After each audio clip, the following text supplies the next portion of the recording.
بسم الله الرحمن الرحيم. الله ولي الذين آمنوا يخرجهم من الظلمات إلى النور والذين كفروا أولياؤهم الطاغوت يخرجونهم من النور إلى الظلمات أولئك أصحاب النار هم فيها خالدون۔ ناظرین اکرام، گزشتہ دنوں ماہ رمضان میں فضیلت شیخ شمشاد السلفی یہاں مکہ مکرمہ میں عمرے کی سعادت کے لیے تشریف لائے، اور ہمیں مکہ کے احباب نے یہ اطلاع دی کہ وہ ہم سے ملنے کے خواہش مند ہیں۔ ملاقات کی غرض سے فضیلت شیخ کو اللہ جزائے خیر عطا فرمائے، انہوں نے مکہ مکرمہ سے جدہ کا رخ کیا اور ہم سے ملاقات کے لیے یہاں تشریف لائی۔ ہمارے لیے بڑی سعادت کی بات تھی۔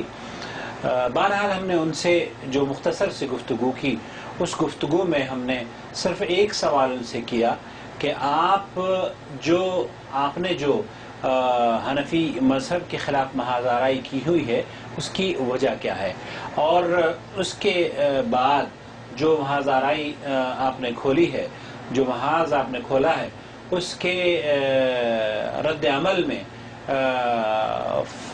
حنفیوں کی طرف سے کس طرح کا ریئیکشن آپ دیکھتے ہیں۔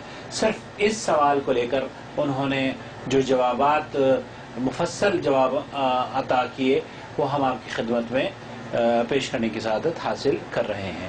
السلام علیکم ورحمۃ اللہ وبرکاتہ۔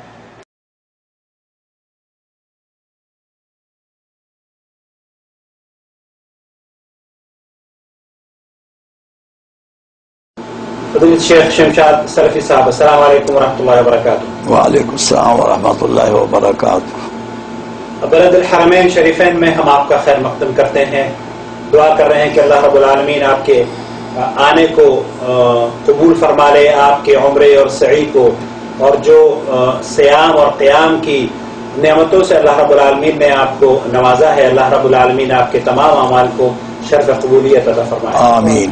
اللہم آمین۔ شیخ صاحب، ہم آپ سے آج یہ پہلی ملاقات ہے آپ کی۔ آپ عالم اسلام میں اللہ کے فضل و کرم سے کسی تعارف کے محتاج نہیں، آپ کی خدمات سے ہر آدمی آپ کو پہچانتا ہے۔ یہ الگ بات ہے کہ شاید آپ کی شکل لوگوں نے نہ دیکھی ہو، البتہ میں سمجھتا ہوں کہ آپ کی وی سی ڈیز اور دوسری جو تقاریر ہیں وہ پوری دنیا میں عام ہو رہی ہیں اور لوگ اس سے بہت فائدہ حاصل کر رہے ہیں۔ آپ نے اصل میں ہم نے آپ کی جو سیریز اور کیسٹیں سنی ہیں یا تقاریر سنی ہیں، اس میں ہم نے یہ محسوس کیا ہے کہ آپ نے تقلید کے خلاف ایک محاذ کھولا ہوا ہے۔ آپ نے دیوبندیت، بریلویت، حنفیت یا وہ مذاہب جو نبی کریم صلی اللہ علیہ وسلم کے اوپر دین مکمل ہونے کے بعد وجود میں آئے ہیں، ان کے خلاف جو آپ نے محاذ آرائی کی ہوئی ہے، کیا ہم اس بات کو جان سکتے ہیں کہ اس کی کوئی خاص وجہ ہے؟ ہاں بالکل۔ دیکھیے، آپ نے اپنی گفتگو میں خود ہی تعین کر دیا ہے کہ دین مکمل ہونے کے بعد پھر کسی دوسرے آدمی کا یا ائمہ اربعہ کا تصور خاص طور پر، اور ائمہ اربعہ کے بارے میں بھی میں یہ وضاحت کرنا چاہتا ہوں۔ اصل میں حضرت امام ابو حنیفہ نے یہ جو نبی پاک صلی اللہ علیہ وسلم کے اوپر دین مکمل ہونے کے بعد دین کی مرمت کا کام کوفے میں شروع کیا، اصل میں مجھے بنیادی طور پر اس سے اختلاف ہے کہ جب قرآن نے یہ کہہ دیا الیوم اکملت لکم دینکم واتممت علیکم نعمتی ورضیت لکم الاسلام دینا، مجھے اس آیت کے بعد کوئی ضرورت محسوس نہیں ہوتی، بلکہ ضرورت محسوس کرنے کا میں سوچ بھی نہیں سکتا جب اللہ کہتے کہ ہم نے دین مکمل کر دیا۔ اب مجھے یہ بتائیے کہ جب قرآن پاک میں یہ چیز آ گئی ہے کہ اللہ نے یہ فرما دیا ہے کہ میں نے دین مکمل کر دیا ہے عرفے والے دن، اب مجھے آپ یہ بتائیے کہ جب ایک چیز کامل ہے اس میں آپ داخل کیا کرنا چاہتے ہیں؟ میں اس کی تفصیل میں جانا چاہوں گا اور اس کی ایک بیک گراؤنڈ ہے، وہ آپ سن لیں، اس پہ آپ تحقیق کر لیں، علماء کے سامنے میری گفتگو پیش کریں۔ اصل صورت حال یہ ہے کہ حضرت محمد صلی اللہ علیہ وسلم کی تشریف آوری کے بعد، بلکہ یوں کہیے کہ آپ کے دور میں ہی کچھ لوگ اس طرح ایسے پیدا ہو گئے تھے جنہوں نے جھوٹی نبوت کے دعوے کیے۔ میں ان میں سے صرف ایک آدمی جو مسلمہ کذاب کے نام سے تاریخ میں مشہور ہیں، انہوں نے نبوت کا دعویٰ کیا، اور اس کا تعلق، اس کی بیک گراؤنڈ آپ دیکھیے، آپ دیکھ سکتے ہیں کہ اس آدمی کا یعنی مسلمہ کذاب کا تعلق عرب کے ایک قبیلے بنو حنیفہ سے ہے۔